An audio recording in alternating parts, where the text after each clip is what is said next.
ఆంధ్రప్రదేశ్ రాజకీయాలు మరోసారి అనూహ్య మలుపు తిరిగాయి.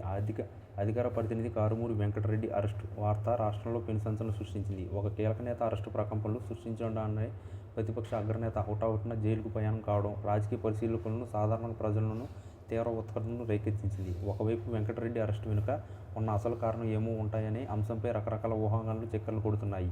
అధికార పార్టీపై తీవ్రస్థాయిలో విమర్శలు గుప్పించడం, ప్రభుత్వ విధానాలను తూరబెట్టడమే ఈ ఆకస్మిక చర్యకు దారి తీసిందా, లేక గత ప్రభుత్వంలోని కొన్ని కీలక అంశాలపై జరుగుతున్న దర్యాప్తులకు ఈ అరెస్టుతో ఏమైనా సంబంధం ఉందా అనే ప్రశ్నలు ఇప్పుడు ప్రధాన చర్చనీయాంశంగా మారాయి. అరెస్టు జరిగిన తీరు, పోలీసులు వివరించిన పద్ధతిపై ఆ పార్టీ శ్రేణులు తీవ్ర అభ్యంతరం వ్యక్తం చేస్తున్నాయి. రాజకీయ కక్ష సాధింపు చర్యగా దీన్ని వారు భావిస్తున్నారు. అయితే ఈ పరిణామాలన్నిటికీ కూడా విపక్ష నేత జైలుకు బయలుదేరిన తీరు ఇప్పుడు రాష్ట్ర రాజకీయాల్లో హాట్ టాపిక్గా మారింది. కారుమూరి అరెస్ట్ విషయం తెలియగానే ఆయన ఎట్లాంటి మీడియా ప్రకటన చేయకుండా, ఎట్లాంటి హడావుడి లేకుండా నేరుగా కారుమూరి ఉన్న జైలు వైపు ప్రయాణం కావడం వెనుక ఒక బలమైన రాజకీయ సందేశం దాగి ఉందని విశ్లేషకులు భావిస్తున్నారు. తమ పార్టీ నేతలు, కార్యకర్తలపై ఎట్లాంటి కష్టం వచ్చినా అండగా ఉంటానని, భయపడాల్సిన అవసరం లేదని కేడర్కు ఆయన భరోసా ఇస్తున్నట్లు కనిపిస్తుంది. ఇది పార్టీ శ్రేణుల్లో నైతిక స్థైర్యాన్ని పెంచే అవకాశం.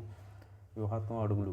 అధికార పార్టీపై పరోక్షంగా ఒత్తిడి పెంచేందుకు, తమ నేత అరెస్టును ప్రజల్లోకి బలంగా తీసుకెళ్లేందుకు ఇది ఉపయోగపడుతుంది. ప్రజాస్వామ్య విలువలు లేని పాలన అంటూ ప్రచారం చేసేందుకు ప్రతిపక్షానికి ఇది బలమైన అస్త్రంగా మారింది.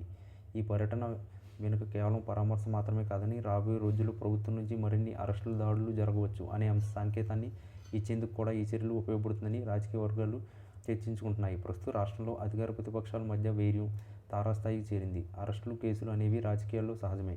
అయినప్పటికీ ఈ తరహా ఆకస్మిక పరిణామాలు, ముఖ్యంగా విపక్ష నేతలు జైలుకు ప్రయాణం కావడం కొత్త జైలు పాలిటిక్స్కు తెర లేపినట్లయింది. గతాన్ని మరిపించేలా ప్రతీకారం అనే రాజకీయ ధోరణి బలంగా తోరుకుపోయిందని తాజా పరిణామాలు రుజువు చేస్తున్నాయి. ఏ క్షణం ఏం జరుగుతుందో తెలియక ఉత్కంఠ భరిత వాతావరణం నెలకొంది. ఈ పై ఎత్తులు రాజకీయ రాష్ట్ర భవిష్యత్తుపై ఎట్లాంటి ప్రభావం చూపుతాయో వేచి చూడాలి.